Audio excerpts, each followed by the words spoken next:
Hello, good afternoon. I'm Simon and I am the Ranting Revolutionary. Today I'm going to speak to you about the 4 UFO or ET experiences I have had. And the reason I'm doing it is because for the last 10 days I have been thoroughly enchanted by the work of a Mr. Preston Dennett, who has a huge collection of individual encounters and experiences from people all over the world, going back to the 50s right up to the present day, all brilliantly documented, wonderfully researched and wonderfully narrated. And I thought, well, I should get the courage up to relate my experiences. So my first experience starts at the age of 15. I was at school. And fortunately, there are multiple witnesses, not only school children, but also adults all over the East Grinstead, West Sussex area, and the air traffic controllers at Gatwick Airport, both military and civil. The craft was spotted on the radar and followed and tracked by both the military and civil authorities, civil aviation authorities. And 2 local papers, the Observer and the Courier, mapped out the path of this extraterrestrial vehicle in their newspapers for 2 days running. Then there was obviously the information clampdown, and the story ran for 2 days, which is pretty damn good. It wasn't picked up by local radio, it wasn't picked up by local television, nor national radio, nor national television. Never mind. We all know it happened. Now, if you've seen the film Close Encounters, and you know what the spacecraft looks like there, this is what we saw. Now, I was very lucky because we had a large garden, and the house was 2 stories high, 3 stories, because it was an old house, so the proportions were larger. And as it happened, I was indoors, but it was my brother and sister who came running, shouting, saying, come to the balcony, quick, quick, quick. And I got my mother as well, and we went out on the balcony together, and we saw this beautiful cathedral-like, multicolored spacecraft. It was absolutely beautiful. There is no other way to describe it. It was huge. As I say, cathedral-like proportions. It moved quite smoothly, but it was like a bit like a podcast or a video. And if you slowed down the frames, it was like that, except every now and then it would jump a couple of frames. And it did give off gold colour sparks. And the nice thing about this is that I have multiple witnesses. I have the newspaper reports, I have air traffic control, both military and civil, and of course my peers at school. So you can imagine the next day on the bus to school, the conversation was all about that. And it was quite interesting as well, because a lot of the children were repeating what their parents said, and one of the first things their parents said was, there will be an information clampdown because the government can't do anything about it, which was quite obvious because the technology was just absolutely, literally out of this world and way beyond our ken, especially when you're 15. But it definitely put any idea of normal conventional physics out of the window completely. So in the meantime, obviously, it's now perfectly acceptable to question conventional physics, and we have the proof that conventional physics is fine up to a certain point. But then there's the unconventional physics as discovered by Nikola Tesla, and it's very interesting because Isaac Newton's work, who is a major contributor to conventional physics and our understanding of energy, in fact, half his work was actually in the esoteric and the occult, and we only found this out back in the late 30s, early 40s, when that part of his work, which was little known, was sold off at auction. And it's very interesting to note that at least half his time was spent on the other side of conventional physics. Now, the film Close Encounters actually had a special screening at the White House. Ronald Reagan was the president at the time, and there were 25 VIP guests to watch this world premiere in exclusivity at the White House. And before the film was screened, Ronald Reagan is reported to have said that I know that most of you in this room know that everything in this film is true. That is what he's reported to have said. So, that was a very, very nice encounter. No one felt threatened by it, as far as I was aware. No one had any physical or mental trauma as a result. I think it's the first time in my life I actually seen my mother speechless, but she wasn't traumatized. But it definitely did cheer us up and give us some food for thought, a lot of food for thought. I can see it in my mind's eye now to this day, and oddly enough, we had two of our neighbours there, Peter and Charles Kember, and I was speaking to Peter on the phone at the end of 2022, and I asked him, do you remember this? And yes, we had a good chat about it. And yes, very, very, very, very nice experience. So that's my first. That was a happy, very happy experience. Now, many, many years later, having lived in Paris for many years and travelled abroad in North Africa, West Africa, and the Middle East, I was living in Calais for a little while. And I had a second floor apartment, not far from the ferry port and not too far from the train station either. And I had a very good view over the ferry port, which was quite pretty at night, and you could see the ships coming and going on a clear night. So I'm up in my apartment pottering around in the evening, getting ready for bed, and I get this thought, go to your bedroom window. And it's not my thought. It was like a gentle voice in one's head, quite discreet. So I went to my bedroom window, and there was this lovely gold-coloured flying saucer hovering between my house and the ferry port. And I thought, oh, that's nice.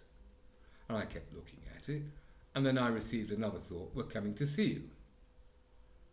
And I said, well, hold on, guys, you're not touching me, and you're definitely not going to probe me and stick things in me, right?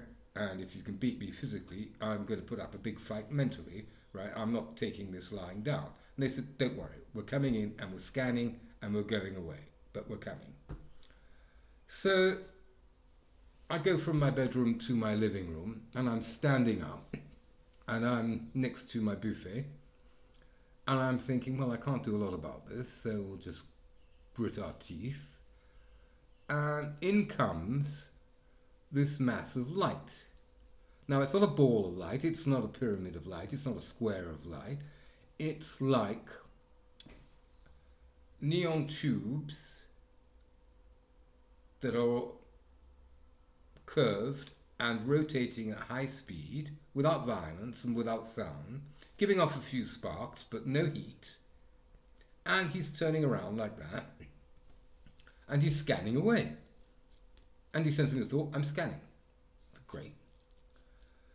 So he carries on for, I don't know, 30 seconds at the most, maybe a bit more. Felt like a bit more because it wasn't exactly invited, but anyway, I'm looking at this, I'm quite amazed. Apprehensive because he's 1 yard from me and he's spinning around quickly. I say he, it could be she, and it was totally without any gender.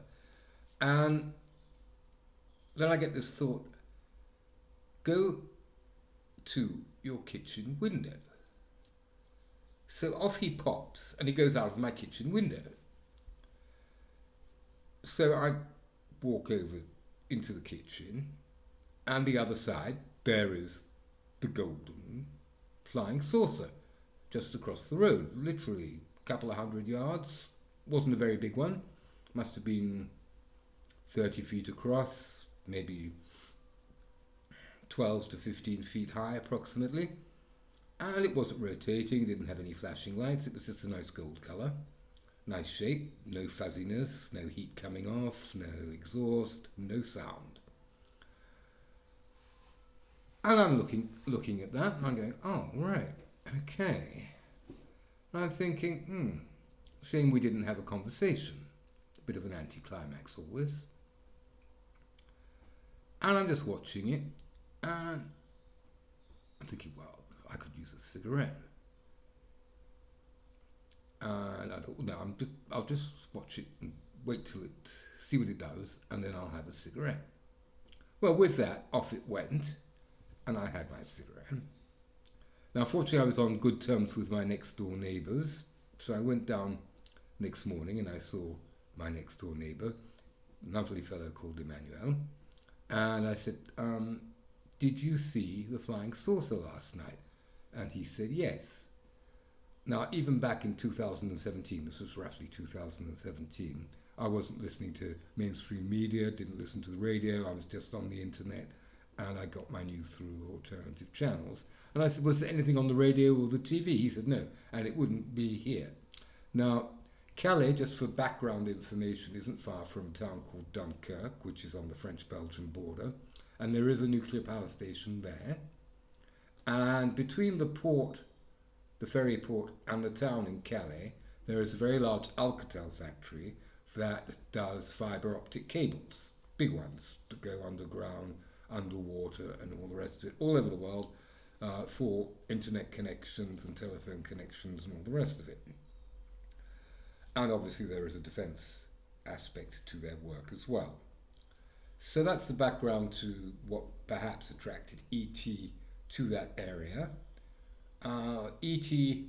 did not tell me whether I passed any tests or not. He just scanned me in my surroundings and off he went.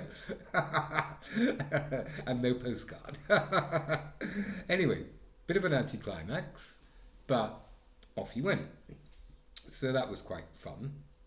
And I was thrilled that I did have a witness who saw it, and he was a reliable, sober witness.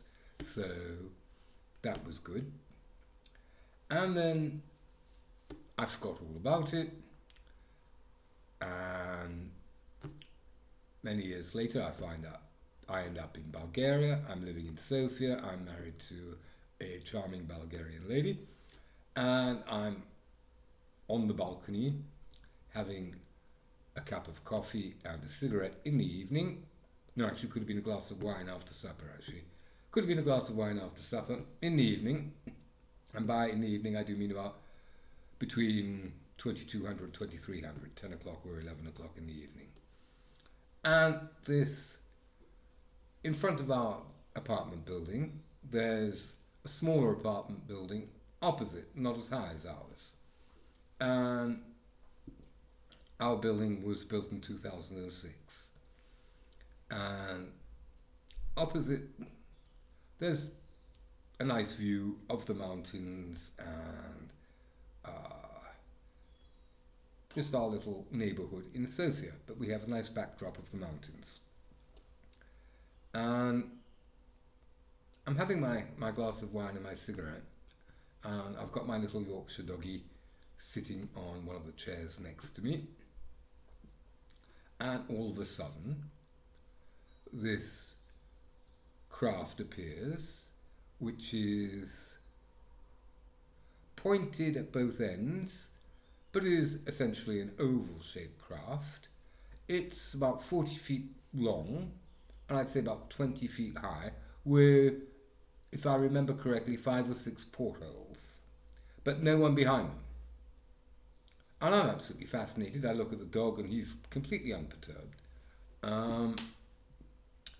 So I call for Nina, who was my wife at the time, said, come here and have a look at this. So she said, well, have you got your phone? I said, no, I'll go get it. She said, no, I'll go get mine. So anyway, she goes off to get her phone, and I wave at the craft, hoping someone will come to the window and wave back, and off it goes. So she comes back and it's gone. But once again, I did have one witness. And I really do regret not having my phone with me on the balcony, which I then got in the habit of taking out with me, because a year after that sighting, or maybe a few months, nearly a year, not quite 12 months, maybe 9 or 10 months afterwards, I'm out there on the balcony with my phone, with the dog, with a glass of wine. It is after dark. It must be about September or October time. And these lights, string of beautiful white lights, start dancing patterns in front of the building opposite. And they're beautiful spiral patterns. Now, my first reaction was to look for a light source to see if someone was projecting something just for the fun of it, or preparing some sort of pyrotechnics for a birthday party. Now, the reason I thought along those lines was that in Bulgaria during the New Year, there aren't municipal fireworks, and everybody tunes into the TV or goes to the municipal firework party to have a good gawp at the fireworks to bring in the new year.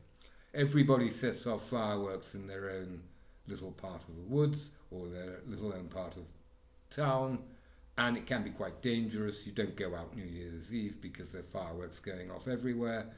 And also the tradition is, if you own a gun, you go out on your balcony and you fire a few shots into the air, which, when the guys have had a few drinks, excuse me, is pushing your luck a bit.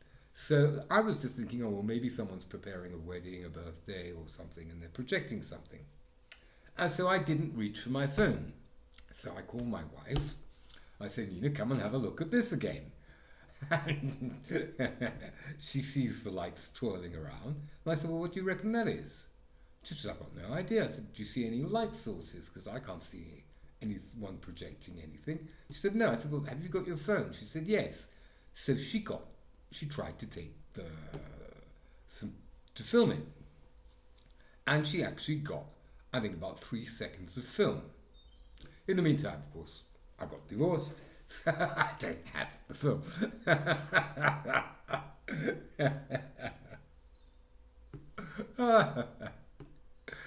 So that was very interesting as well.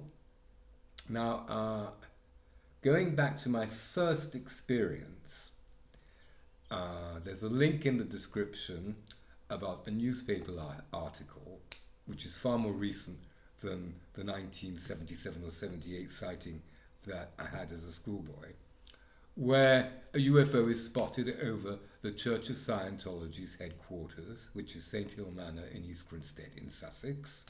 Now, background to East Grinstead is there are actually 46 different religions in East Grinstead, right? You've got the Mormons, you've got the Moonies, you've got Hare Krishnas, you've got a whole load of them. And this is actually very good for East Grinstead. It brings in lots of trade, lots of business, lots of foreign currency. But I found it very, very interesting that the newspapers thought that there might be a link between the Church of Scientology and a UFO that happened to pass overhead. So I put that in there just for an anecdote. Now, I did put in there links from air traffic control, NICAM, and other reputable sources, so that you could see that East Grinstead does actually get visited by UFOs. Now, another piece of background information on East Grinstead is that it is a very, very old religious site that goes back way before the Christians, and there's ley lines that pass through East Grinstead. There's all sorts of things. East Grinstead has a fascinating history, and it's not surprising that there are 40 sects there, because the energy flows are such that it attracts that sort of activity, which is perfectly harmless and might even be useful and even beneficial for some people.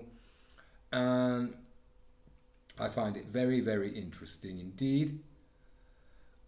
For Sofia, Bulgaria, I actually found a site that confirms all the sightings for the year 2020 in Sofia, Bulgaria, which I also put in the description. Now, I am learning to edit videos. I tried to knock out the background and put a background in of my own, and it didn't work, but I can knock out the background. And I will be learning to put all sorts of diagrams, maps and things in my future podcasts very soon. Bear with me.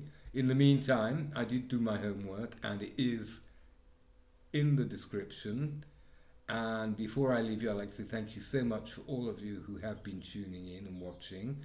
May I please ask you to like, share and comment, and please do not forget to subscribe.